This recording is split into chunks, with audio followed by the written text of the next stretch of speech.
दोस्तों आज हम एक्सप्लेनेशन करने जा रहे हैं ड्रीम गर्ल 2 फिल्म का। फिल्म की शुरुआत में हम देखते हैं कि परी के पापा को करण और परी के रिश्ते के बारे में पता चल जाता है और वह नाराज हो जाते हैं। परी करण से कहती है कि एक ना एक दिन पापा को मेरे और तुम्हारे रिश्ते के बारे में पता चलना ही था। पापा आज तुम्हारे घर पे आएंगे तो तुम उनसे रिश्ते की बात कर लेना। पर परी के पापा को थोड़ी ही देर में उन लोगों की असलियत के बारे में पता चल जाता है, क्योंकि उधार वाले पैसे लेने आ रहे होते हैं, घर रेंट पे होता है और ऊपर से पुलिस वाले भी आ जाते हैं क्योंकि वो बैंक से 40 लाख रुपए का लोन भी ले लिए थे। ये सब देख के परी के पापा वहां से जाने लगते हैं। करण कहता है कि वह सब कुछ ठीक कर देगा, परी यहाँ बहुत खुश रहेगी। परी के पापा बहुत ज्यादा गुस्सा होते हैं, लेकिन करण उन्हें मनाने की कोशिश करता है। तब वो कहते हैं कि अच्छा ठीक है, 6 महीने में तुम कोई स्थायी जॉब ढूंढ कर दिखाओ और बैंक में 25 लाख का बैंक बैलेंस जमा करके दिखाओ, तब मैं सोचूंगा परी की शादी तुमसे कराने की। घर में तो पुलिस ने लॉक लगा दिया था, तो करण और उसके पापा सिद्धू के घर जा रहे होते हैं। सिद्धू करण के बचपन का दोस्त है। सिद्धू और करण बैठ के बात ही कर रहे होते हैं कि कैसे वो बैंक में 25 लाख रुपए इकट्ठा करेंगे। तब परी आती है और कहती है कि प्रॉब्लम सॉल्व हो गया, मेरे पास कुछ पेंटिंग है, अगर पिकासो की पेंटिंग 25 लाख में बिक सकती तो मेरी पेंटिंग तो 5 लाख में बिक ही जाएगी।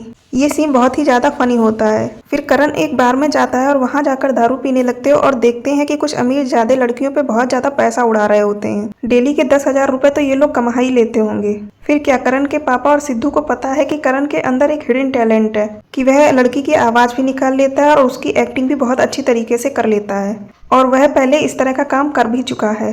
वो लोग करण को कन्विंस करने लगते हैं और कहते हैं कि तू लड़की बन जा तो तुझे बहुत सारे पैसे मिलेंगे। करण के पापा कहते हैं अगर डेली तुझे 10,000 रुपए मिलते हैं तो महीने में कितने रुपए होंगे और तू बहुत ही जल्दी इकट्ठा कर लेगा 25 लाख। पर करण मना कर देता है, कहता है कि बार डांसर बनना बहुत ही कठिन है, मैं ये काम नहीं करूंगा। इधर क्रेडिट कार्ड वाले करण के पापा को फोन करते हैं और कहते हैं कि 4 महीने से आपने ब्याज नहीं दिया। वो कहते हैं कि आप अपना ब्याज जमा करिए, नहीं तो फिर हम आपके घर में आकर वसूली करेंगे। करण के पापा फोन करण को पकड़ा देते हैं और करण अपना जादू चलाना शुरू कर देता है। करण लड़की की आवाज में बात करता है और उसे फंसा लेता है और उस लड़के से ही बिल भरवा देता है। फिर एक दिन परी रात में करण को बुलाकर कहती है कि वह घर से भागना तो नहीं चाहती, लेकिन उसके लिए उसे यह सब करना पड़ रहा है। वह कहती है कि वह अपने पापा को दुख भी नहीं देना चाहती है। ये मेरी माँ के गहने हैं, इन्हें बेचकर तुम मेरे पापा को पैसे दे दो और उनसे मेरा हाथ मांग लो। करण परी से सच में प्यार करता है। वह उसकी आंखों में आंसू नहीं देख पाता है और वह कहता है कि तुम्हें गहने बेचने की कोई जरूरत नहीं है, मैं खुद 6 महीने बाद आऊंगा पैसे लेकर।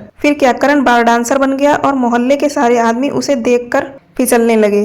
करण बार में सिद्धू के साथ बैठा होता है, तभी वहां पर मैनेजर आते हैं और वह करण को पसंद कर लेते हैं। फिर सीन में अब्दुल साहब दिखाए जाते हैं जो अपने भतीजों को मार रहे होते हैं कि उन्होंने अपना बाल कलर क्यों करवाया है। वह कहते हैं कि अगर तुम हमारे भतीजे नहीं होते तो हम तुम्हें घर से निकाल देते, हमारा फैमिली नवाबों का है और तुम्हारे शौक अवारों जैसे हैं, बाल कलर करवाना, गुटखा खाना। और यह है सुहानी, अब्दुल साहब की भतीजी, जिससे अब्दुल साहब बहुत प्यार करते हैं। वो सुहानी से बात कर ही रहे होते हैं, तभी उधर करीम आता है सिद्धू को खटिया में बांध के। करीम कोई और नहीं अब्दुल साहब का बेटा है। वह आते ही कहता है कि यह पंजाबी लड़का हमारी सुहानी से प्यार करता है। सिद्धू कहता है कि मुझे क्या पता यह मुसलमान है, मैंने तो जब इससे प्यार किया तो इसे देख के प्यार किया, इससे मन से प्यार किया। वह कहता है कि अब्दुल चाचा यह मत सोचना कि हम भिखारी हैं, हमारा भी आगरा में अच्छा खासा दुकान है। अब्दुल साहब कहते हैं नहीं नहीं बेटा, मैं तुमसे कुछ नहीं कह रहा, आज के मॉडर्न जमाने में इंटरकास्ट शादी, इंटर रिलीजियन शादी कर सकते हैं, बट एक प्रॉब्लम है, जब तक सुहानी के बड़े भाई शाहरुख का शादी नहीं हो जाता तब तक हम सुहानी की शादी नहीं करेंगे। शाहरुख का कुछ दिन पहले ब्रेकअप हुआ था, जिसकी वजह से वह अभी डिप्रेशन में है और सुबह से लेकर रात तक रूम में ही पड़ा रहता है। वह बस एक बार ठीक हो जाए। तभी अब्दुल के पापा पीछे व्हील चेयर पे बैठे हुए बोलते हैं कि मेरे पोते को जो कोई भी ठीक कर देगा उसको मैं 10 लाख रुपए दूंगा। तब क्या, तुरंत ही सिद्धू बोलता है कि मेरा एक दोस्त है जो फीमेल है, वह अच्छा मन पढ़ लेती है, मैं उसे बुलाता हूँ, वो देखना शाहरुख को जल्दी ही ठीक कर देगी। फिर वह करण को राजी करके उधर लेकर जाता है और करण लड़की बनके उधर जाता है और परी से शादी करने के लिए उसे ना जाने क्या क्या करना पड़ता है। वह जाकर उधर शाहरुख से प्यार भरी बातें करता है, लेकिन शाहरुख पे इसका कोई असर नहीं होता, लेकिन करीम उसके प्यार में गिर पड़ता है। फिर क्या, करण बड़ी मुश्किल से चीजों को मैनेज कर रहा होता है, कभी करीम के साथ, कभी मैनेजर के साथ, तो कभी शाहरुख के साथ। धीरे धीरे शाहरुख उसके प्यार में पड़ करने लगता है और अब्दुल साहब ये सब नोटिस कर रहे होते हैं और वह सिद्धू से बोलते हैं कि वह उस लड़की की शादी शाहरुख से करवा देंगे। तब करीम का दिल तो टूटता ही है, लेकिन सिद्धू बोलता है यह तो बिल्कुल भी नहीं हो सकता। वो लड़की बहुत गंदी है, उसके बहुत सारे अफेयर हैं, उसके पापा ने तो उसकी शादी भी तय करके रखी है। तब अब्दुल साहब बोलते हैं कुछ भी हो मुझे नहीं पता, मेरा बेटा उसे देखकर ठीक हो रहा है। शाहरुख के साथ ही उस लड़की की शादी होगी, अगर यह नहीं हुआ तो तेरी और सुहानी की शादी भी नहीं होगी। तभी अब्दुल के पापा बोलते हैं कि अगर वह लड़की शाहरुख से शादी करती है तो उसकी फैमिली को हम 50 लाख रुपए देंगे। फिर सिद्धू जाकर करण को सारी बात बताता है। करण पहले तो उसे मारता है, फिर बाद में करण के पापा और सिद्धू मिलकर उसे समझाते हैं कि बेटा एक ही रात की बात है, शादी की रात हम उन लोगों से पैसा ले लेंगे, फिर तू वहां से भाग जाना, फिर तू भाग जाए चाहे कहीं भी जाए हमें क्या, पैसा तो हमको मिल ही जाएगा। करण को उन लोगों की बातें सुनकर राजी होना पड़ा। करण को भी पता था कि अगर पैसे नहीं मिले तो परी के साथ उसकी शादी होना बहुत ही मुश्किल है। फिर हम देखते हैं कि शादी के लिए एक बड़ा सा रिजॉर्ट बुक किया गया था। करण और उसके पापा और सिद्धू कमरे में बात ही कर रहे होते हैं कि तभी वहां पे सुहानी और उसकी बुआ सकीना आती हैं लड़की को शादी के लिए बुलाने के लिए। सकीना को देखते ही करण के पापा पूरी तरह से उस पर फिदा हो जाते हैं। तभी शादी में गोल्डन भाई आ जाते हैं। करण उन्हें देखकर अपना मुंह छुपा रहा होता। तभी अब्दुल बोलता है कि अब तुम्हें क्या चाहिए? मुझे डिवोर्स पेपर में साइन चाहिए इस सकीना के, मुझे इसके साथ नहीं रहना। अब्दुल साहब कहते हैं तुम लोगों का जो भी मसला है तुम बाद में सॉल्व करना, अभी तो यहाँ शादी हो रही है। फिर हम करण की विदाई देखते हैं जो वो अपने पापा को पकड़ के जोर जोर से रो रहा होता है और कहता है कि जल्दी से पैसा निकालो, मैं आज रात को ही यहाँ से भागूंगा। फिर रात को शाहरुख गुस्से में बोलता है कि मैंने नींद की गोली ले ली है और मुझे सोना है, और वह चादर ओढ़ के सो जाता है। फिर करण सिद्धू को फोन करता है और छत के ऊपर से टॉयलेट करने लगता है। यह सब कुछ करते हुए शाहरुख के दादाजी देख लेते हैं। उन्हें पता चल जाता है कि यह एक लड़की नहीं एक लड़का है। तभी हम देखते हैं कि अब्दुल के पिता की डेथ हो जाती है और वह अर्थी पे लेटे होते हैं। फिर शोक समारोह में करण के पापा बोलते हैं कि यहाँ तो 25 ही लाख है, जबकि बात 50 लाख की हुई थी। शाहरुख बोलता है कि आपको बात करने की तमीज नहीं है, हमने आपको 25 लाख रुपए दिए हैं और 25 लाख हम आपको बाद में देंगे। उधर सिद्धू बैंड बाजे के साथ आकर बोलता है कि सुहानी किधर है, उसका हाथ मांगने मैं आया हूँ। तब अब्दुल साहब बोलते हैं कि अब यह शादी होने से रही, क्योंकि हमारे यहाँ रिवाज है किसी के मरने के बाद हम 6 महीने तक शादी नहीं करवाते, तुझे 6 महीने तक रुकना पड़ेगा। तभी करण कहता है कि वह 6 महीने तक यहाँ नहीं रह सकता, उसके आते ही इनकी मौत हो गई। तभी करीम बोलता है कि आपने उनकी आखिरी इच्छा सुनी ही नहीं। उधर दीवार पे लिखा होता है बहू लड़का। अब्दुल कहता है कि वह चाहते थे कि तुम एक लड़का दे दो, यानी कि हमारे वंश को एक वारिस दे दो। यह सुन के करण वहां से भागने लगता है। तभी सामने से परी आ जाती है, जिसे देख के करण वापस लौट आता है। परी बताती है कि वह गोल्डन साहब की लॉयर है और तलाक के कागज लेकर आई है। वह कहती है कि सकीना जी इस पर साइन कर दे तो वह तलाक के कागज कोर्ट में जमा कर देगी। अब्दुल साहब कहते हैं कि अभी अभी मेरे पिता का निधन हुआ है, इस वजह से तलाक और शादी कुछ भी नहीं होंगे। इधर करण जब घर आता है तो टाइगर उसे फोन करके बताता है कि वह उससे बहुत प्यार करने लगा है और उसने उसके क्रेडिट कार्ड का बिल भर दिया है। तभी अब्दुल साहब आ जाते हैं और करण के पिता से कहते हैं कि आपने मुझसे इतनी बड़ी बात छुपाई। वो सब डर जाते हैं, लेकिन तभी अब्दुल साहब कहते हैं कि आपका एक बेटा है, आपने हमें बताया ही नहीं। तब सबको राहत की सांस आती है।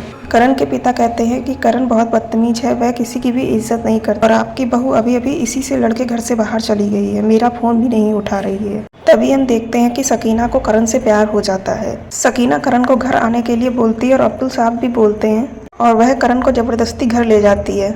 लेकिन घर पहुंचते ही सकीना करण को लाइन मारने लगती है।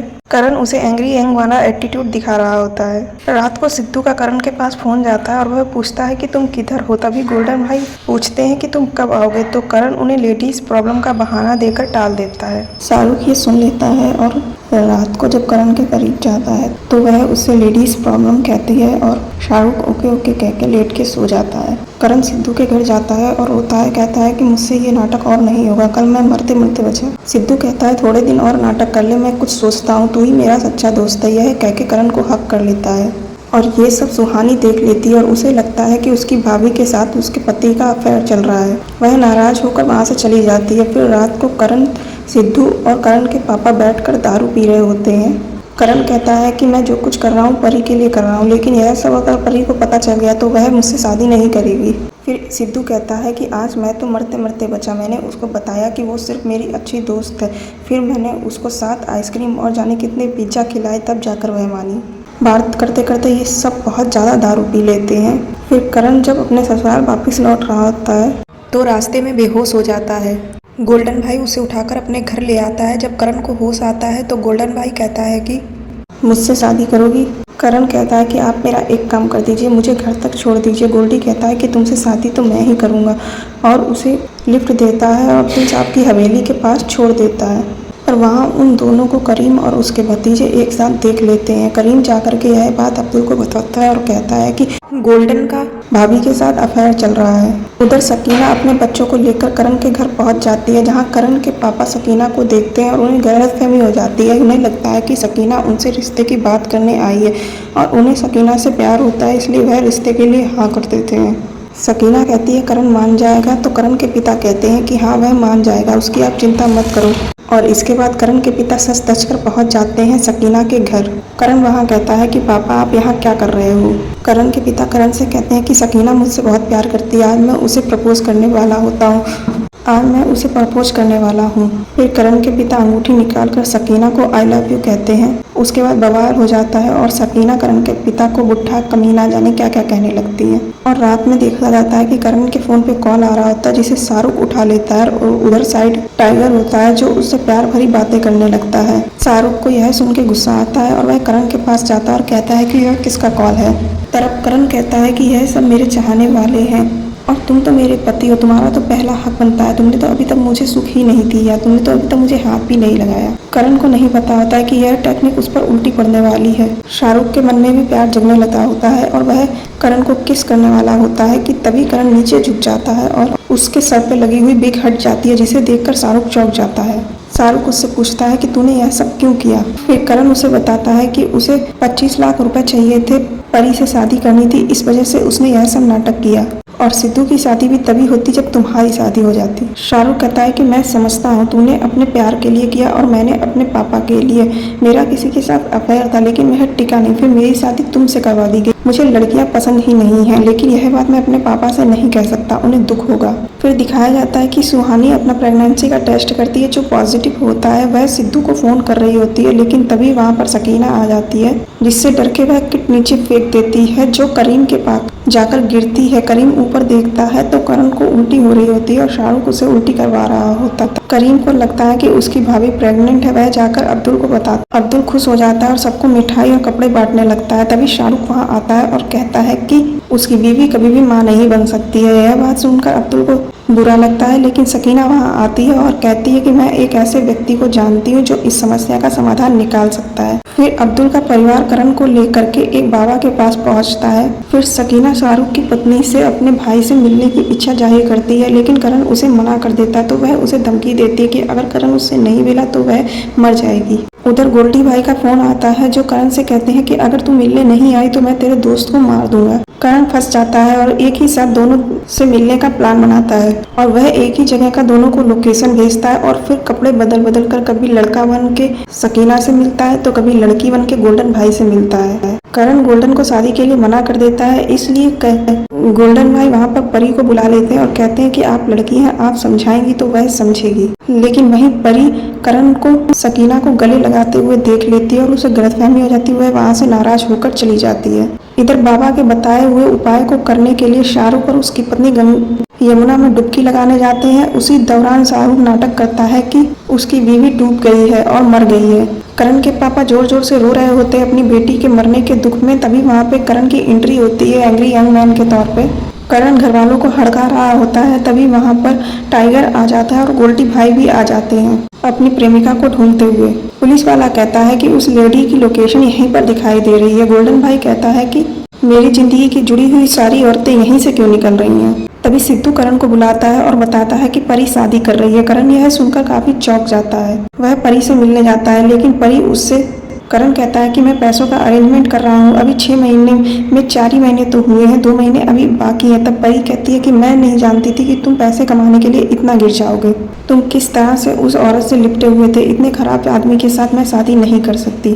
तभी परी की जब शादी हो रही होती है, करण वहाँ पर लड़की बन के आता है और डांस करता है। उसे डांस करते हुए गोल्डन भाई देख लेता है और वहाँ अब्दुल भी आ जाता है और टाइगर भी आ जाता है। वह सब देखकर चौंक जाते हैं कि जो मर गई थी वह तो जिंदा दिखाई पड़ रही है। फिर डांस करते करते करण लड़की से लड़का बनकर सामने आता है और परी को समझ में आता है कि वह लड़की बनके घूम रहा था, तब करण उसे बताता है कि उसके पिता की शर्त पूरी करने के लिए उसे यह सब करना पड़ा। करण कहता है कि परी, तुम्हें तो पता है कि मैं 12th पास हूँ, फिर मैं एक अच्छी जॉब 6 महीने में कैसे ढूंढ लूँ, और उन्होंने मुझे 6 महीने में 25 लाख रुपए इकट्ठे करने के लिए भी कहा, इसलिए मुझे ना जाने कैसे कैसे काम करने पड़े इस पैसे को इकट्ठा करने के लिए। करण कहता है कि आप लोग चाहे कुछ भी समझे, मुझे फर्क नहीं पड़ता, मैंने जो कुछ भी किया परी के लिए किया।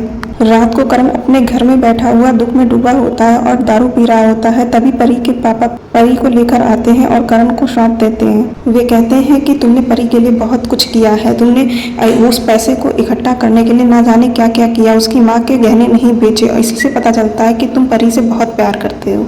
इस फिल्म का दी एंड यहीं पर हो जाता है। मुझे उम्मीद है कि आपको यह एक्सप्लेनेशन पसंद आया होगा। मूवी के एक्सप्लेनेशन के लिए, बॉलीवुड की कई न्यूज़ को जानने के लिए मेरे चैनल को सब्सक्राइब करें, वीडियो को लाइक करें। धन्यवाद।